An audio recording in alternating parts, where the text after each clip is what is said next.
কোনো বেড়ি বাঁধ নির্মিত হয়নি। মেরামতের মধ্য দিয়ে চলছে বাঁধ রক্ষা। তবে সম্প্রতি সংশ্লিষ্ট দপ্তরে দেওয়া প্রস্তাবনা বাস্তবায়ন হলে দুঃখ মুছবে ক্ষতিগ্রস্ত উপকূলবাসীর।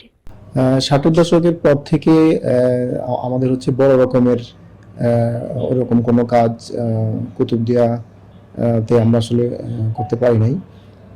মেনটেনেন্স করে মোটামুটি বাঁধকে রক্ষা করা হয়ে আসছিল এতদিন থেকে।